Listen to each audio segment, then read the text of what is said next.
11-month-old Pierre Wiesny is painfully thin, with ribs showing and his skin practically hanging off him. He weighs just 11 pounds, or 5 kilograms.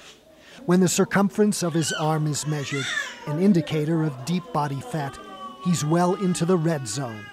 No surprise, Pierre is severely malnourished.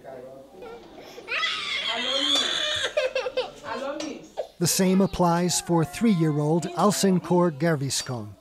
It's clear even without measurements to see that his growth has been stunted by the same condition. He weighs only 15 pounds, or 7 kilos. In most of these cases, the children got this way due to poverty and a lack of access to good food. If they're not given emergency treatment, they could die or suffer more effects of malnutrition, including reduced brain development. For staff at this clinic in northern Haiti, the intervention comes in these bright green packets. They contain Medica Mamba, which means peanut butter medicine in Creole. It's a ready-to-eat paste packed with nutritious ingredients that over a period of weeks gives a jolt to the system and puts children back on track. It's made by a U.S.-based nonprofit called Meds and Food for Kids, or MFK. You can't rehabilitate a child who has severe malnutrition with a plate of beans and rice. There's just no way. Their stomachs are too small, their nutritional requirements are too great to ever be satisfied in that way.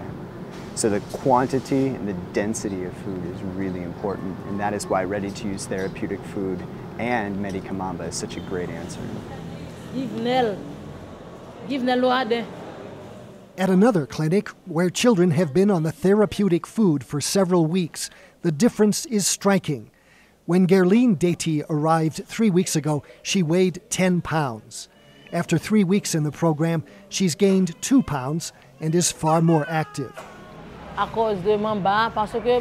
The head nurse says Medica Mamba is a lifesaver.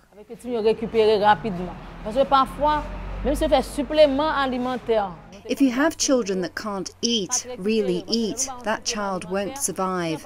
But with the Mamba medication specially made for little children, if that child starts taking the Mamba normally and regularly, the child will recuperate and start eating again. Even though emergency foods like Medica Mamba have been proven to work, the best course of action is to prevent malnutrition from setting in the first place.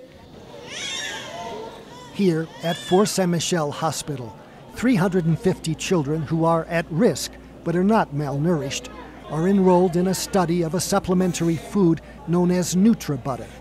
It contains fewer calories than Medica Mamba and is designed to be taken with regular food, essentially topping up nutrients that are lacking in the child's diet. But there are critics of this type of intervention. Marcus Arana Cedeno is a consultant who studied malnutrition in Chiapas, Mexico. He says fortified foods can do more harm than good. They are promoting dependence, they are promoting this kind of products, that it's very easy to make a distribution of these products, and it requires more energy and more effort to bring people to participate, to understand the messages. But MFK says its program does take the long-term interests of the community into account.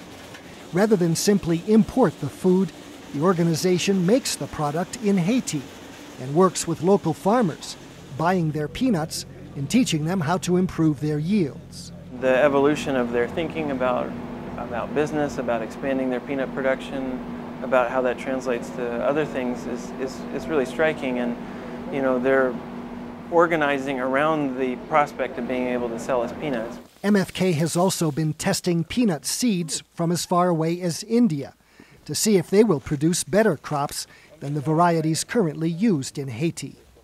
While some of the farmers view these strange-looking plants with suspicion, the program has taught them better techniques.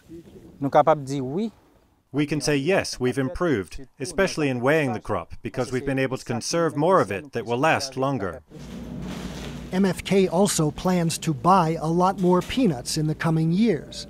That's because it has just installed a machine that produces a new version of its product called Plumpy Nut Medica Mamba. It follows a deal with Nutriset, the world's leading producer of ready-to-use therapeutic food. The new paste will use Nutriset's recipe, which meets the requirements of major agencies like the World Food Program and UNICEF. Each serving must come in an individual 500-calorie pack and have a shelf life of 2 years. The expansion includes plans for a new factory, which the organization says will create at least 50 jobs. And once the aid agencies approve local crops for use as the main ingredient, MFK says it will use nearly 1,000 peanut farmers as suppliers. It is about children, of course, but it is more than that. It has the opportunity to actually catalyze economic and agricultural development in a country where, it's needed. And in turn, maybe the children themselves will not only survive the effects of malnutrition, but go on to lead a new generation of Haitians that is more self-sufficient. Gary Stryker, Global Health Frontline News for CNN.